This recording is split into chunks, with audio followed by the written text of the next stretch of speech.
नमस्कार दोस्तों, स्वागत है आपका जोनियंस केमिस्ट्री में। और आज हम अपना सॉलिड स्टेट को पढ़ना स्टार्ट करेंगे। और सॉलिड स्टेट 12th लेवल की पढ़ रहे थे हम, और उसमें हमने पिछले वाले लेक्चर में क्या पढ़ लिया था देख लेते हैं। हमने पिछले वाले लेक्चर में 2D अरेंजमेंट पढ़ लिया था। इस लेक्चर में हम 3D अरेंजमेंट पढ़ने वाले थे, और हमें अपनी SCC, BCC, FCC जो यूनिट सेल थी वो सीखेंगे कि FCC यूनिट सेल है वो क्या है, कहाँ से आई है और कैसे कैसे क्वेश्चन आ सकते हैं हमारे एग्जाम में। और BCC क्या है, FCC क्या है, ये कहाँ से ओरिजिन हुआ है, इनका कैसी कंडीशन में लागू होती हैं, और इनसे रिलेटेड क्वेश्चन कैसे कैसे होंगे वो सारे यहाँ पर सॉल्व करेंगे। ठीक है, तो एक बार हम देख लेते हैं। इससे पहले हमें थोड़ा बेसिक पता होना चाहिए एक क्यूब के बारे में। तो सबसे पहले हम आपको क्यूब के बारे में बताते हैं, उसके बाद हम आपको 3D अरेंजमेंट में लेकर चलते हैं। और 3D अरेंजमेंट में हम आपको बताएंगे कि कैसे FCC, SCC, BCC कैसे कैसे आपको आई हैं और इनके कैसे क्वेश्चन आते हैं। तो चलिए दोस्तों स्टार्ट करते हैं, और हम अपना पढ़ना स्टार्ट करेंगे। क्या, एक क्यूब के बारे में हम जान लेते हैं। ठीक है, किसके बारे में? क्यूब के बारे में। तो सबसे पहले हम देखते हैं, ये हमारा एक क्यूब है। क्या है? अपना बनाने का सबका अलग अलग तरीका होता है, कैसे भी बना सकते हो। हम क्या बनाते हैं, एक क्यूब बना ले रहे हैं। ठीक है, एक क्यूब के बारे में हम जानकारी दे सकते हैं। ठीक है, ये हमारा एक क्यूब है। क्या है? क्यूब है। अच्छा, इसके बारे में हम जानेंगे। सबसे पहले इसके बारे में जो पहली कहानी होगी वो ये होगी कि इसमें कॉर्नर कितने होते हैं। तो देखिए क्यूब में कितने कॉर्नर है हमारे। एक कॉर्नर, 2, 3, 4, 5, 6, 7, 8। कितने कॉर्नर होते हैं क्यूब में? 8 कॉर्नर होते हैं। कितने कॉर्नर होते हैं? 8। हमने गिन लिए, 1, 2, 3, 4। 4 आगे वाले होते हैं, 4 हमारे कॉर्नर पीछे वाले होते हैं। 8 कॉर्नर होते हैं। नहीं आई समझना? ये क्यूब जो बना है वो कुछ इस प्रकार के, मान के चलिए 4 हमारे पास फुटबॉल है। क्या है? 4 फुटबॉल हैं, या 4 हमारे पास एटम है, या कुछ भी मान लो। तो 4 यूं, 2 एटम ये रखे हुए हैं, 2 एटम जो रखे हुए हैं, और 2 एटम जस्ट नीचे 2 एटम थे उनके ऊपर रख दिए, और 2 एटम जस्ट उसके ऊपर रख दिए। तो अब जो ऊपर वाला एटम था उसको नीचे वाले एटम के सेंटर से बना दिया। इधर वाला जो ऊपर था उसके नीचे वाले सेंटर से, इधर वाला उसके नीचे से, इधर वाले उसके नीचे से। यही कहानी यहाँ पर है। ये जो ऊपर है, ये वाला जो एटम है, ये जो 4 एटम रखे हुए हैं, ये एक दूसरे को एटम टच कर रहे हैं, अज्यूम कर लो। ठीक है, ये ऊपर हैं ये चारों एटम, और ये एटम जो 4 बचे, ये वाले जो एटम बचे हुए हैं आपके, ये जो एटम बचे हुए हैं, कहाँ गया रेड मार्कर? हाँ, ये जो एटम बचे हुए हैं आपके, ये ऊपर रख दिए, ये ऊपर हैं, और ये आपके नीचे एटम है। और इनके सेंटर को, ऊपर वाले एटम के सेंटर को नीचे वाले एटम के सेंटर से मिला दिया, और नीचे वाले सेंटर को हमने क्या किया, ऊपर वाले सेंटर के एटम से एक एक करके मिला दिया, चारों को आपस में मिला दिया। तो ये, तो इसमें क्यूब में क्या होता है कहानी कि इसमें कॉर्नर कितने होते हैं? इस क्यूब में आपके कॉर्नर कितने होते हैं? 8 कॉर्नर होते हैं। कितने? 8 कॉर्नर होते हैं। ठीक। अच्छा, दूसरी कहानी आपकी ये है, इसमें फेस कितने होंगे? इसमें फेस कितने होंगे? तो देखो, हमारे एक फेस गिनो, हमारे पास एक क्यूब है, यानी कि एक क्यूब टाइप का कोई डिब्बा रखा हुआ है, उसमें आप फेस गिन सकते हो। देखो, एक ऊपर वाला हिस्सा हो गया फेस उसका, एक जस्ट उसके नीचे वाला हो गया 2, एक इधर वाला हो गया 3, एक इस साइड वाला 4, और एक आगे वाला हो गया, एक पीछे वाला हो गया, 6 हो गए। मीन्स एक फेस तो ये रहा उसका, तो दूसरा फेस ये होगा, और तीसरा फेस ये रहा, और चौथा फेस ये रहा, और 5वां फेस ऊपर वाला रहा 5वां, और 6वां फेस हमारा नीचे वाला रहा, इसके जस्ट नीचे हो। यानी कि फेस हमारे कितने हो गए? फेस कितने हो गए? 6। तो यहाँ पर हमने क्या सीखा? फेस हमारे कितने होते हैं? 6। उसके बाद बात करते हैं हम एज की। किसकी बात करेंगे? एज की। तो हमारे देखो क्यूब में एज कितने हो गए, या ऐसे कह लीजिए कि जो तुम्हारे फेस होती हैं उसके दुगने होती हैं। फेस कितने? 6। तो तुम्हारी एज हो गए कितने? 12 हो गए। या ऐसे समझ लीजिए, देखो इसको ए मान लो, इसको बी मान लो, ये सी हो गया, ये डी हो गया, ये ई हो गया, ये हो गया एफ, और ये हो गया जी, ये हो गया एच। तो इसमें गिन लीजिए भाई साहब एज कितने। देखो, एक एज, ठीक है, 2 edge, 3 edge, 4 edge, 5 edge, 6 edge, 7, 8, 9, 10 और 11, 12। नहीं आई बात समझ में? नहीं आई। देखो यानी कि हमारे पास फेस कितने हैं? 6। एक फेस ऊपर है उसके कितने एज है? 2। एक आगे वाला एक पीछे वाला, 2 एज हो गए। यानी कि एक ए और बी हुआ। दूसरा क्या हुआ? ई एफ हुआ। ये वाला हुआ, ए वाला हुआ, इसके बाद ये वाला हुआ, एक ये वाला हुआ, ये हुआ। ऐसे करके आप गिन लो, आपकी एज कितने बैठेंगे? 12 बैठेंगे। कितने? 12। कितने हो गए एज हमारे भाई साहब? 12 हो गए। या ऐसे कर लीजिए, जो हमारे एज होते हैं वो फेस इंटू 2 होते हैं। तो फेस कितने हमारे? 6 इंटू 2 इक्वल कितने हो गए? 12 हो गए। कितने हो गए? 12 हो गए। इधर लिख दे रहा हूं, फेस इंटू 2 यानी कि 6 इंटू 2 इक्वल कितने हो गए हमारे? 12 हो गए। कितने? 12। यानी कि हमारे जो एज होते हैं ना वो हमारे 12 होते हैं और फेस हमारे 6 होते हैं, कॉर्नर हमारे 8 होते हैं। इतनी कहानी हमने सीख ली। अब इनका कंट्रीब्यूशन जान लीजिए। इनका कंट्रीब्यूशन कितना होता है? इनका कंट्रीब्यूशन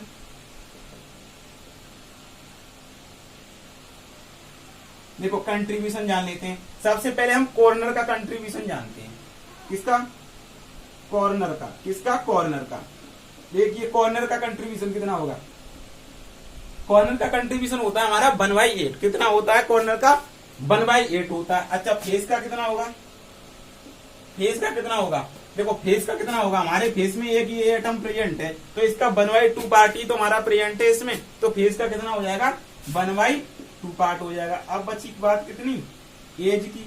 तो एज का हो जाता है 1/4। अब बच्चे हमारा किसकी बात बची? बॉडी की, बॉडी सेंटर की। तो बॉडी का हमारा पूरा का पूरा एक पार्टिसिपेट करता है। कंट्रीब्यूशन का मतलब ये होता है कि ये जो हमारा इसको क्या मानते हैं आप? इसको क्यूब बना हुआ है, या हम आगे चल के अपनी यूनिट सेल पढ़ेंगे तो 3D की यूनिट सेल इसी टाइप की बनेगी। तो कंट्रीब्यूशन का मतलब ये होता है कि इसमें जो पार्टिसिपेट कर रहे हैं, जो कॉर्नर पर एटम प्रेजेंट हैं, जो इसके फेस पर एटम प्रेजेंट हैं, जो इसके एज पर एटम प्रेजेंट हैं, वो एटम एक्चुअल में इस यूनिट सेल में कितना पार्टिसिपेट कर रहे हैं, उसका मतलब ये होगा कंट्रीब्यूशन का। तो देखिए फेस पर जो एटम प्रेजेंट है वो इसका कंट्रीब्यूशन कितना होगा? इसमें आपका जो क्यूब बना है तो जो फेस पर ऊपर वाले पर जी मानते चलो प्रेजेंट है तो आधा भाग तो उसका ऊपर ही होगा। आधा भाग यानी कि 1/2 भाग ही तो उसके क्यूब के अंदर आएगा।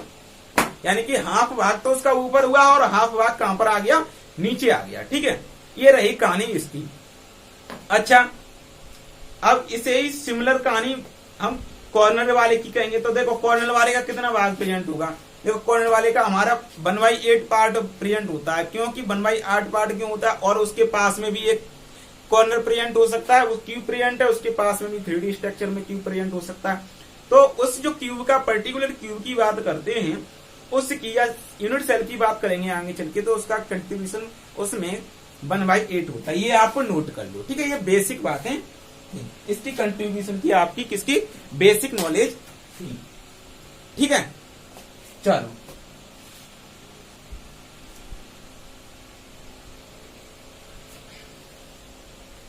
अब मैं आपको थोड़ा यूनिट सेल के बारे में बताता हूं, क्या क्या सिस्टम है इनका। उसके बाद मैं आपको 3D स्ट्रक्चर में लेके चलता हूं, 3D अरेंजमेंट में। किसमें?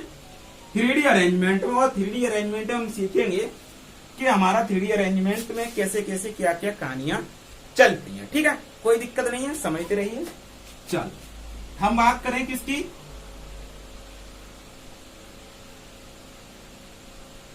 यूनिट सेल की।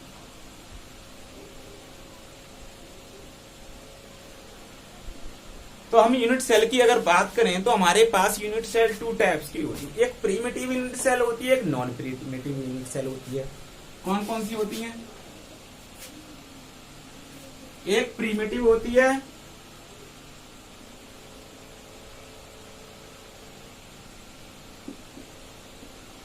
और दूसरी नॉन प्रीमिटिव होती है।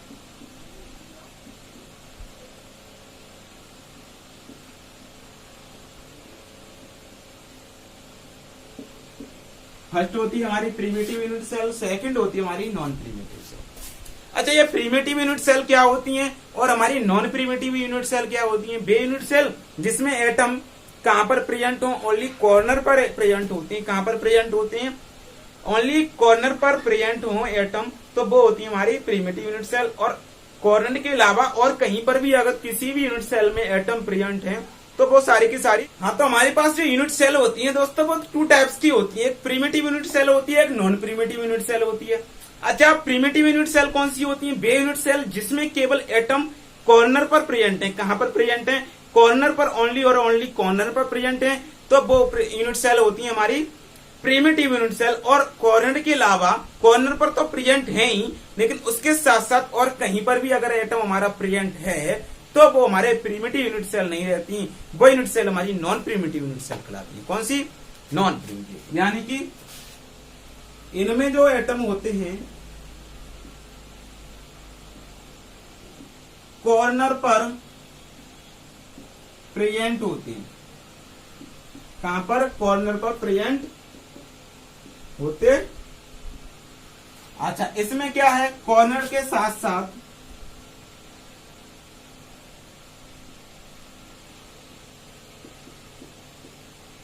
कॉर्नर के साथ साथ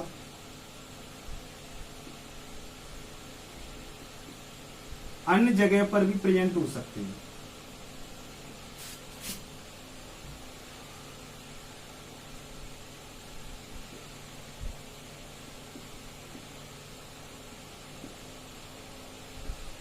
ये कहानी रही आपकी नॉन प्रिमिटिव यूनिट सेल। अच्छा, इसमें जो एग्जाम्पल है आपका प्रिमिटिव यूनिट सेल, केवल आपकी एससीसी होती है, सिंपल क्यूबिक यूनिट सेल, जो हम आगे चल के पढ़ेंगे। एससीसी का क्या काम है, क्या रोल है, क्या सिस्टम है, इससे रिलेटेड कैसे कैसे क्वेश्चन आते हैं। अच्छा, इसके अलावा हमारी बची एफसीसी, बीसीसी, ये सारी हमारी नॉन प्रिमिटिव यूनिट सेल होती है। कैसी यूनिट सेल होती है? नॉन प्रिमिटिव यूनिट सेल होती है।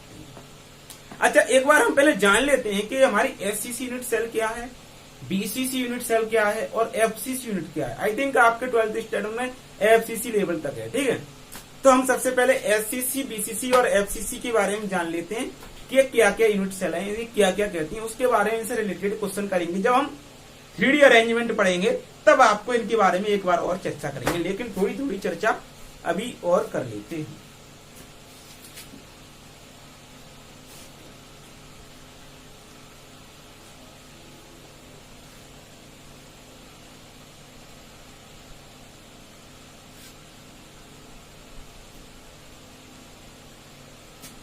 हम सबसे पहले देखते हैं एससीसी, एससीसी यूनिट सेल।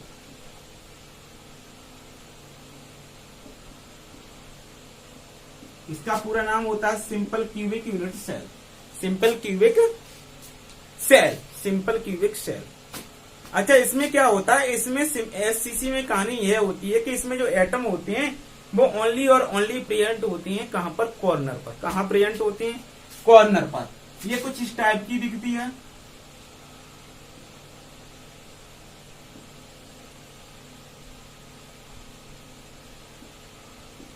इसमें जो एटम है वो केवल कहां पर प्रेजेंट होते हैं? कॉर्नर पर।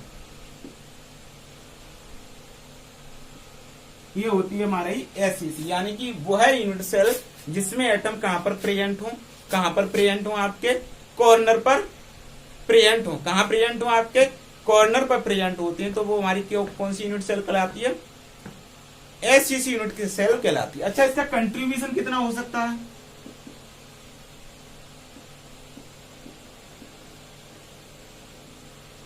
कंट्रीब्यूशन कितना होगा? देखो, 8 एटम है, प्रत्येक एटम का कंट्रीब्यूशन 1/8 होता है। अभी मैंने बताया था कॉर्नर पर प्रेजेंट एटम का कंट्रीब्यूशन कितना होता है? 1/8 होता है। और हमारे इसमें एटम कितने हैं? 1 atom, 2 atom, 3 atom, 4, 5, 6, 7, 8 atom.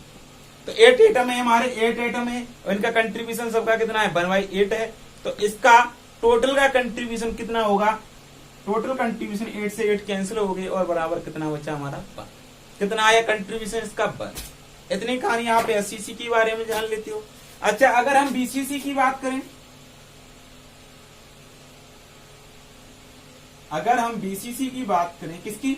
BCC की बात करें, तो इसमें क्या होता है? इसमें एटम कॉर्नर पर तो प्रेजेंट होते ही हैं, इसमें एटम हमारे कॉर्नर पर तो प्रेजेंट होते ही हैं, लेकिन कॉर्नर के साथ साथ हमारा एक एटम बॉडी पर भी प्रेजेंट होता है। कहाँ प्रेजेंट होता है भैया? बॉडी पर भी प्रेजेंट होता है। अच्छा, अब इसका कंट्रीब्यूशन कितना होगा? देखो एटम जो हमारे हैं इसमें, वो हमारे एटम दो जगह प्रेजेंट हुए। पहला कॉर्नर पर और दूसरा बॉडी पर। फर्स्ट एटम हमारा कॉर्नर पर प्रेजेंट रहा, दूसरा हमारा बॉडी पर। अगर इसका टोटल कंट्रीब्यूशन निकालेंगे तो इसका कंट्रीब्यूशन और प्लस इसका कंट्रीब्यूशन, यही तो होगा। तो इसका अगर टोटल कंट्रीब्यूशन निकालें हम,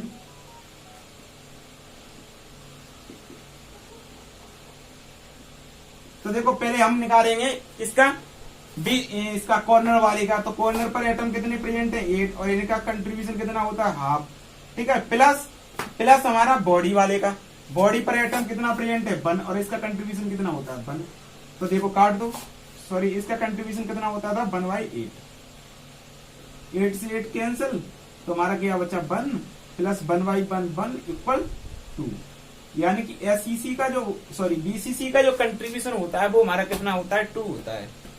और एससीसी का निकल के आया आपका कितना कंट्रीब्यूशन होता है, वो हमने निकाल के बता ही दिया था। अब बीसीसी का कितना होता है? 2 होता है। ये रही आपकी कहानी बीसीसी की। अच्छा, ऐसे ही कहानी हम कर लेते हैं एक एफसीसी की ओर। ठीक है, उसके बाद हम आपको 3D अरेंजमेंट पर लेकर चलते हैं।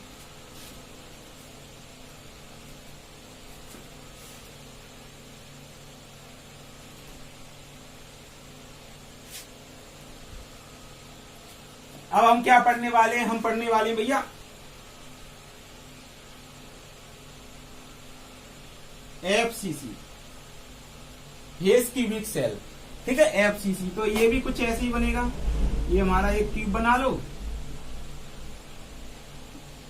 इनके सेंटर को आपस में जोड़ दिया, और ये एटम हमारा, ये एटम, और ये एटम, ये एटम, ये कहानी रही।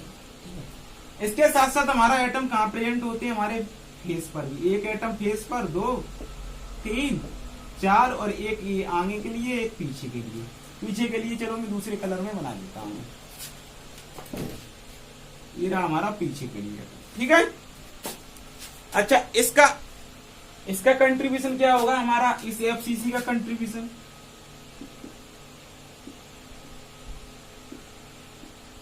तो इसमें भी देखो एटम हमारी कॉर्नर पर प्रेजेंट है और हमारे फेस पर भी प्रेजेंट है। कहां प्रेजेंट है? कॉर्नर पर और फेस पर। तो इनका देखो कंट्रीब्यूशन क्या हो सकता है। पहले कॉर्नर वाले के कितने एटम है? 8, इनका कंट्रीब्यूशन 1/8, प्लस फेस पर कितने हैं? 6, इनका कंट्रीब्यूशन हमने बताया 1/2 होगा। 8 से 8 कैंसिल, ये 3, और 1 + 3 इक्वल कितना आ गया हमारा? 4। तो जो हमारी एफसीसी है उसका कंट्रीब्यूशन हमारा कितना आता है? 4। कितना आता है भैया? 4। एफसीसी का कंट्रीब्यूशन कितना होता है? 4 होता है। इतनी कहानी समझ में आई। हमने बताया अभी तक आपको कि हमारी एससीसी क्या है, बीसीसी क्या है, और हमारी एफसीसी क्या है, और इनका कंट्रीब्यूशन क्या होता है। उससे पहले हमने क्यू के बारे में बताया। अब हम आपको लेके चलते हैं 3D अरेंजमेंट पर। किस पर? 3D। चलिए,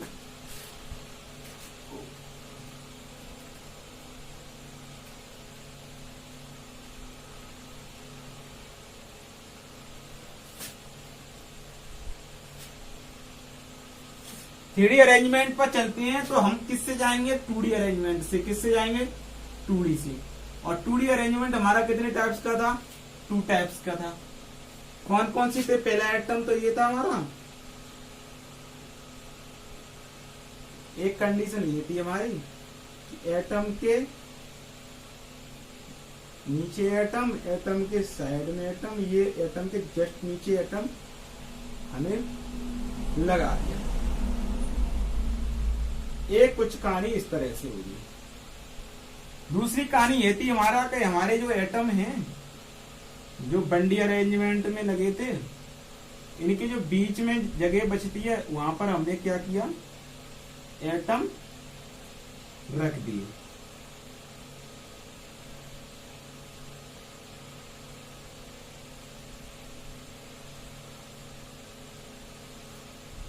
ये कहानी हम 2D में पढ़ी थी।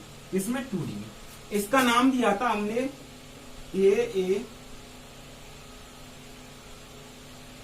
ए type 2D arrangement.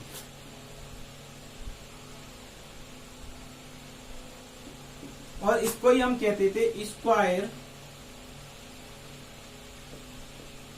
Keloid packing. क्यों कहते थे, हमने लास्ट लेक्चर में अच्छी तरह से बता दिया था। इसको स्क्वायर किलोइड पैकिंग कहते थे। इसका नाम रखा था हमने A B A type 2D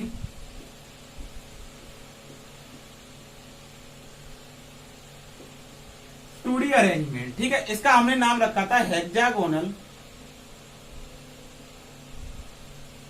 close packing.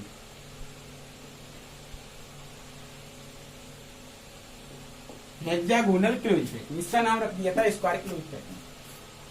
अब हम 2D अरेंजमेंट से हम 3D अरेंजमेंट पर आएंगे और 3D अरेंजमेंट की हम कहानी को पढ़ेंगे कि क्या क्या कहानी होती है। तो सबसे पहले देखिए, हम स्क्वायर क्लोज पैकिंग जो हमारा अरेंजमेंट है 2D, जो ए टाइप अरेंजमेंट है, इसकी 3D अरेंजमेंट पढ़ लेंगे और फिर उसके बाद हम ए टाइप यानी कि हेक्सागोनल क्लोज पैकिंग है, इसकी 3D अरेंजमेंट पढ़ लेंगे कि इसकी 3D अरेंजमेंट क्या क्या होती है। तो हम एक एक करके पढ़ लेते हैं क्योंकि हमारा इसमें फिर जगह कम पड़ जाती है, तो हम एक एक करके पढ़ लेते हैं। तो इधर का मैं हेक्सागोनल क्लोज पैकिंग आपको मिटा देता हूं और इधर ही में बना देता हूं। ठीक है, बाद में इसको स्टडी कर लेंगे। ठीक है, अब देखो, इसको स्क्वायर क्लोज पैकिंग को ए टाइप 2D जो अरेंजमेंट है, on the basis of A type 2D arrange से स्क्वायर क्लोज पैकिंग को हम दो तरीका से बना सकते हैं। 3D में, किसमें? 3D में। इसको हम 3D में जा रहे हैं, किसमें? इससे हम अगर हम कहानी 3D में लेकर के चलें तो हम दो तरीका से बना सकते हैं। पहली कहानी तो ये रह सकती है कि ये जो हमारे एटम है,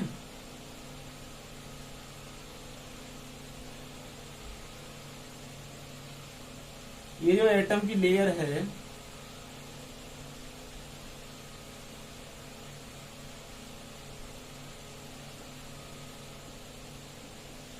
अच्छा हेक्सागोनल की 3D अरेंजमेंट हम बाद में पढ़ेंगे। अभी हम किसकी पढ़ रहे हैं? Square close packing.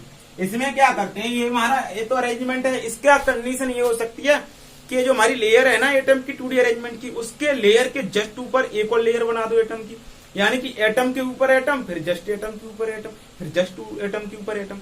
कहने का मतलब हमारा ये हुआ कि जो एटम की लेयर है ना, फर्स्ट लेयर, उसके ऊपर जस्ट, जैसे हमने फर्स्ट लेयर को क्या नाम दे दिया, इसको, इस पूरी वाली लेयर को हमने ए नाम दे दिया, तो इसी ए लेयर को जस्ट ए लेयर और बना दो, इसी जैसी सेम ए लेयर और बना दो। कहने का मतलब ये हुआ, इस एटम के ऊपर एक और एटम, ये छोटा नहीं है, ये आपको दिखाने के लिए अलग से बना रहा हूं। ठीक है, इसी एटम के जस्ट ऊपर आपको हमने क्या किया, एटम बना दिया।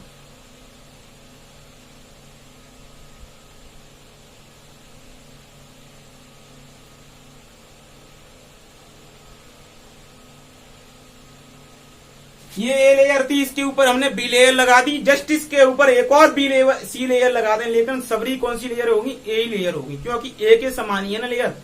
एक ए लेयर के ऊपर जस्ट जो लेयर लगाई वो सेम है ए वाले की, तो उसको भी नाम ए होगा, और उसके भी ऊपर एक और लेयर लगाई, उसका भी नाम ए होगा। तो यानी कि लेयर के ऊपर लेयर, लेयर के ऊपर लेयर लगा दी, तो इसको हम बोल सकते हैं इस अरेंजमेंट को a type a type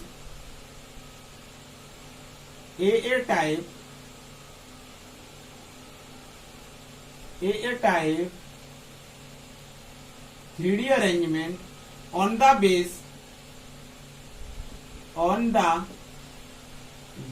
of square close packing, square close packing 2D।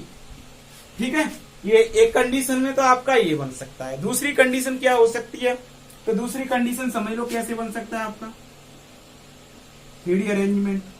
एक तो 3D ये हो गया, किसका? स्क्वायर क्लोज पैकिंग की बात चल रही है, अभी हेक्सागोनल की बात नहीं चल रही है। अभी हम कौन सा पढ़ रहे हैं? स्क्वायर क्लोज पैकिंग पढ़ रहे हैं। ठीक है,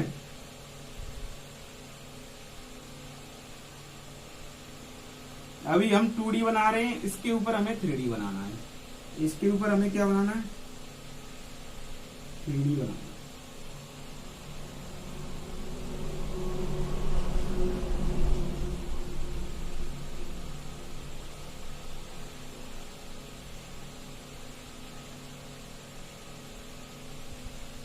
अच्छा, दूसरी कहानी ये हो सकती है कि जो हमारे ये एटम हैं, इनके बीच में एक बॉर्ड है, ये बॉर्ड है, तो इसके जस्ट बॉर्ड के ऊपर हम एक एटम रख दें। कहानी कुछ ऐसी बता रहा हूं मैं कि इसके ऊपर एटम, ये जो बॉर्ड है इसके ऊपर एटम, इसके ऊपर एटम, इसके ऊपर एटम, इसके ऊपर, इसके ऊपर एटम, इसके ऊपर एटम, इसके ऊपर एटम, ये जो बॉर्ड रही इसके ऊपर, ये बॉर्ड है इसके ऊपर, इसके ऊपर, ये जो बॉर्ड है इसके ऊपर, इसके ऊपर, इसके ऊपर, इसके ऊपर, इसके ऊपर, इसके ऊपर, इसके ऊपर, इसके ऊपर, इसके, इसके और इसके और थिसके और ये रही इसके। अच्छा, हमारी पहली क्या थी? A layer. अब जो इसके ऊपर नई लेयर बनी वो कौन सी हो गई? नई लेयर हो गई। तो ए टाइप की तो है नहीं, तो वो लेयर कौन सी हो जाएगी? B layer. कौन सी? ये वाली लेयर हो जाएगी हमारी बी। अच्छा, अब क्या करते हैं? अब जो बी लेयर थी इसकी जो बॉर्ड बची उसके ऊपर हम एटम रखते हैं। तो इसकी बॉर्ड देखो, इस वाली बी लेयर की बॉर्ड ये है ना, तो इस बॉर्ड के ऊपर हमने एटम रख दिया, इसके ऊपर रख दिया, इसके ऊपर रख दिया, ये जो बॉर्ड थी इसके ऊपर। तो हमने क्या देखा? जो हमारी फर्स्ट लेयर थी, जो हमारी फर्स्ट लेयर थी सेम उसी लेयर जैसी हमारी थर्ड लेयर बन रही है। कहने का मतलब ये हुआ, जो फर्स्ट लेयर हमने ए टाइप नाम दिया और उसी जैसी सेम लेयर हमारी थर्ड लेयर बन रही है, तो उसको भी हम कौन सा नाम देंगे? ए नाम देंगे। कौन सी? ए नाम। तो ये जो अरेंजमेंट हुआ वो हुआ ए बी ए टाइप,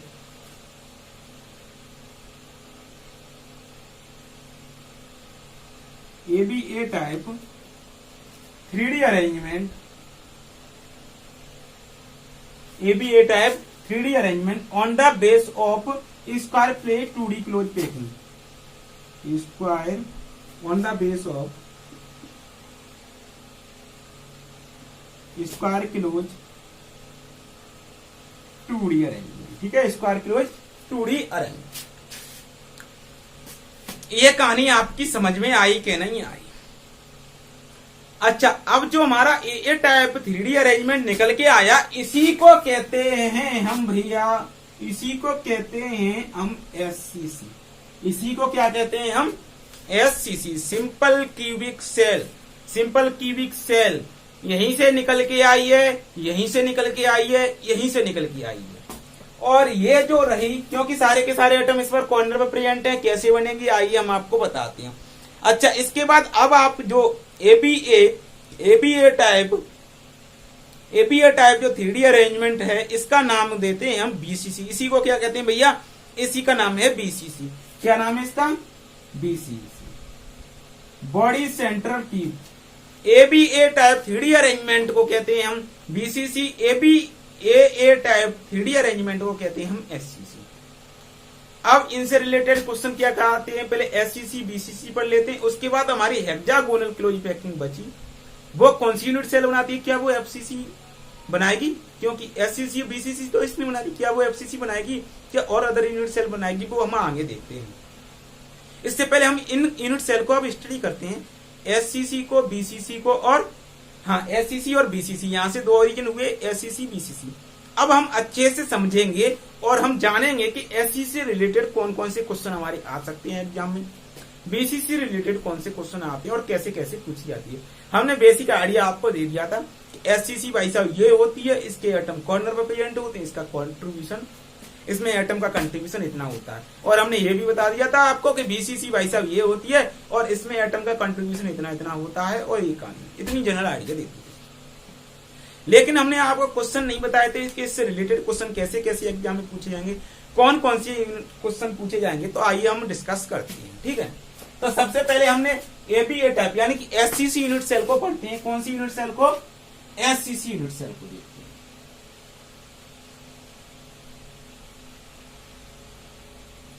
ठीक है, इसको नहीं मिटाते हैं, ये काम देगा आगे के, नहीं तो फिर बनाने में टाइम बहुत लगता है। ठीक है, तो हम सबसे पहले एससीसी यूनिट सेल सबसे पहले अब हम अपना देखेंगे कौन सी यूनिट सेल को, एससीसी यूनिट सेल को देखेंगे और इससे क्वेश्चन कौन कौन से आते हैं। एससीसी तो हमने बनाई थी, बता ही दिया आपको, जनरल आइडिया दे दिया कि इसके एटम कहाँ कहाँ प्रेजेंट होते हैं, कॉर्नर पर प्रेजेंट होते हैं और इसका कंट्रीब्यूशन इनके एटम का कितना होता है वो हमने बताया दिया। लेकिन और भी क्या इससे क्वेश्चन आते हैं, बिल्कुल आते हैं, देखते हैं।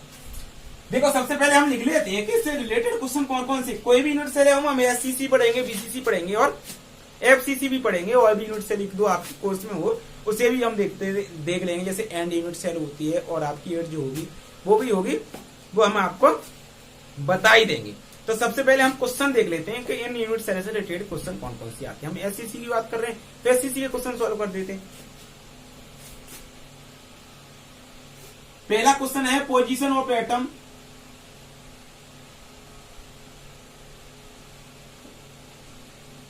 Position of atom. Question number दूसरा होता है number of atom.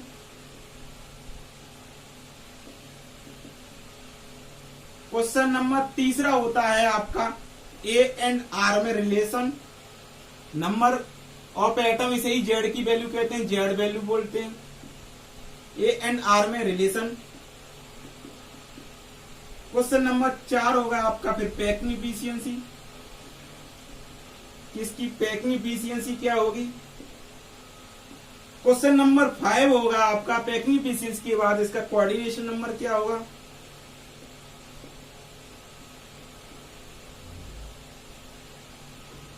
Coordination number क्या होगा इसका, क्वेश्चन नंबर 5 का कोऑर्डिनेशन नंबर क्या होगा। उसके बाद क्वेश्चन नंबर 6 होगा आपका कोऑर्डिनेशन नंबर के पास कौन से टाइप्स की बॉयड होगी, इसमें बॉयड किस टाइप की होगी, कौन से टाइप की बॉयड होगी। ये आपके 6 क्वेश्चन लगभग पूछे जाते हैं आपके किसी भी यूनिट सेल में।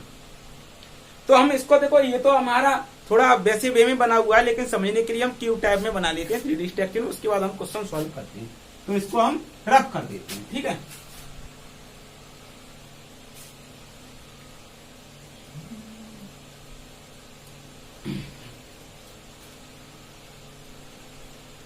चलिए तो हम देखो 3D में बनाएंगे, क्या कहानी होती है एससीसी की आपकी। देखो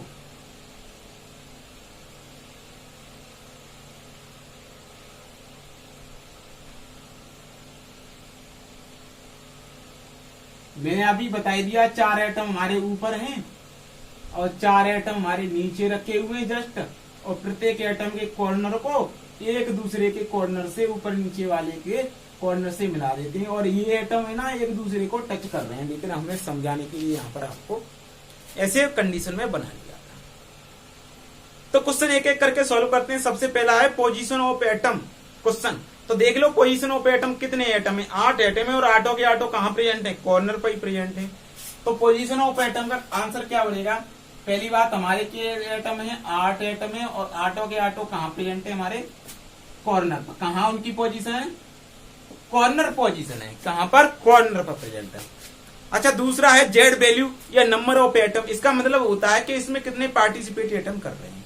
तो ये चीज तो मैंने आपको पहले ही बता दी थी, कितने एटम पार्टिसिपेट कर रहे हैं। देखो 1 एटम, 2 एटम, 3 एटम, 4, 5, 6, 7, 8 एटम है, और 8 एटम में इसका कंट्रीब्यूशन प्रत्येक एटम का 1/8 होता है, और 1/8 होता है तो इसका कितने एटम कंट्रीब्यूट कर रहे हैं, एटम में कितने पार्टिसिपेट करते हैं, नंबर ऑफ एटम कितने हैं, जेड की वैल्यू कितनी है वो होती है इसकी बात। दूसरी कहानी ए एंड आर में रिलेशन क्या होगा। अगर देखो ये दो जो एटम है ना एक दूसरे को क्या कर रहे हैं, टच कर रहे हैं, तभी तो सॉल्ड बनेगा। तो इनके बीच की दूरी हमने क्या मान ली भाई साहब, इनके बीच की दूरी हम मान लेते हैं ए मान लेते। तो देखो एक आर ये रही और दूसरी आर ये रही, तो ए बराबर कितनी हो गई, 2r हो गई। कितनी हो गई, 2r हो गई। तो इनके ए एंड आर में रिलेशन क्या निकल के आया, ए बराबर 2r निकल के आया। कितना, ए बराबर 2r। थर्ड क्वेश्चन देख लेते हैं इसके बाद, फोर्थ क्वेश्चन सॉरी, कि इसकी पैकिंग एफिशिएंसी क्या होगी। इसकी पैकिंग एफिशिएंसी